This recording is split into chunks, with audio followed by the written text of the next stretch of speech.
Dolce & Gabbana fiasco shows importance, risks of China market.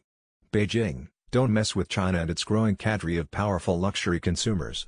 Dolce & Gabbana learned that lesson the hard way when it promoting a major runway show in Shanghai and subsequent posts of insulting comments in a private Instagram chat. The company blamed hackers for the anti-Chinese insults, but the explanation felt flat to many and the damage was done. The Milan designers cancelled the Shanghai runway show, meant as a tribute to China, as their guest list of Asian celebrities quickly joined the protests.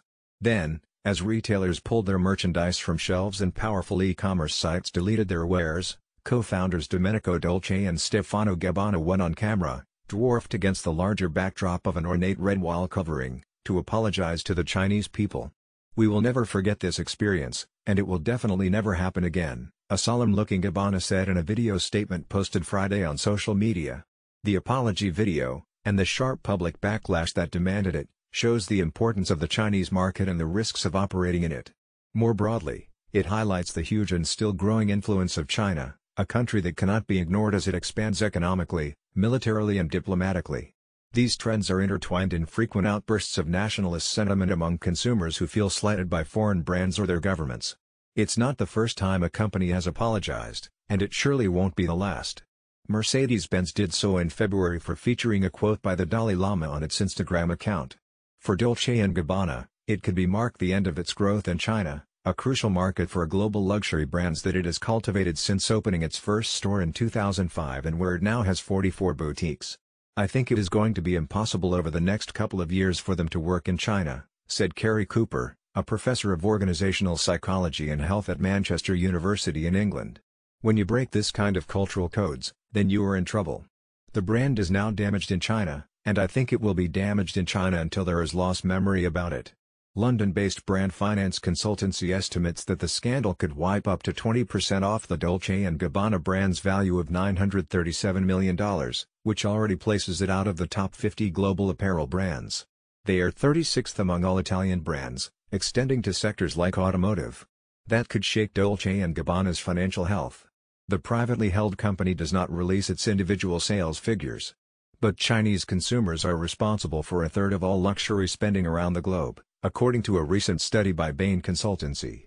That will grow to 46% of forecast sales of an estimated €365 billion, $412 billion, by 2025, fueled by millennials and the younger Generation Z set, who will make a growing percentage of their purchases online.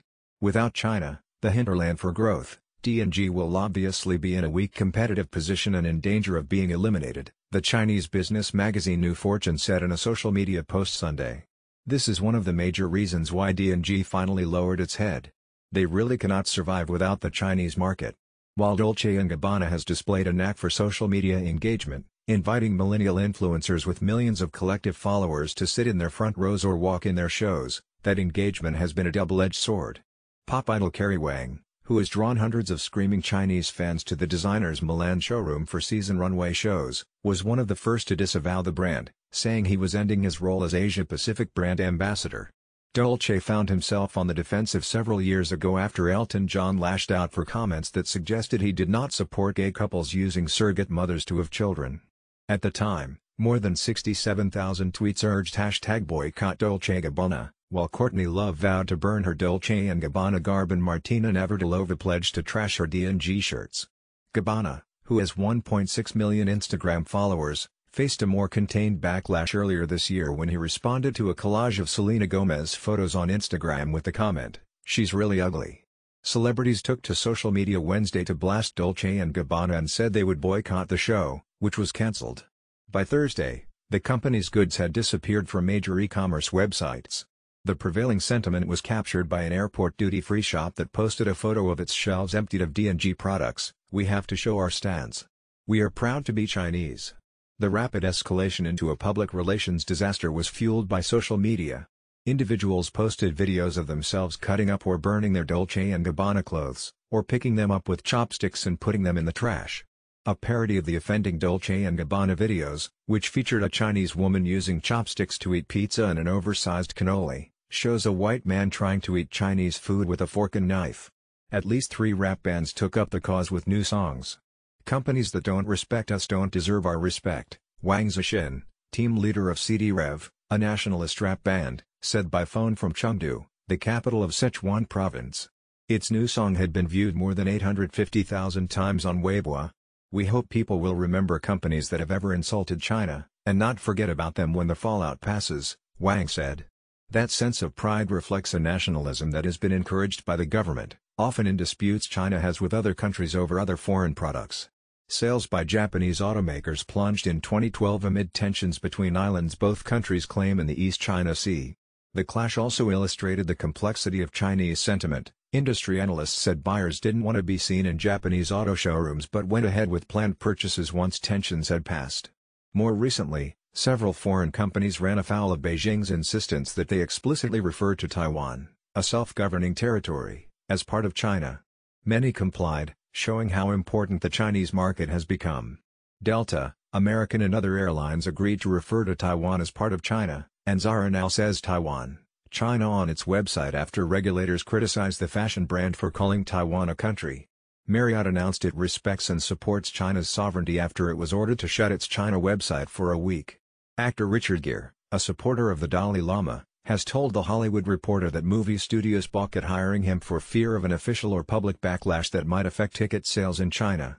It remains unclear whether the DNG mea culpa video will stop the backlash, or if it will have implications for Made in Italy at large.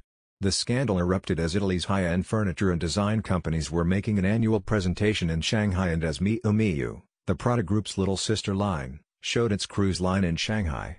Italian designers have so far refrained from comment. Dolce & Gabbana has remained conspicuously outside of the Italian Fashion Chamber, which organizes fashion weeks and acts as a lobby for the fashion industry.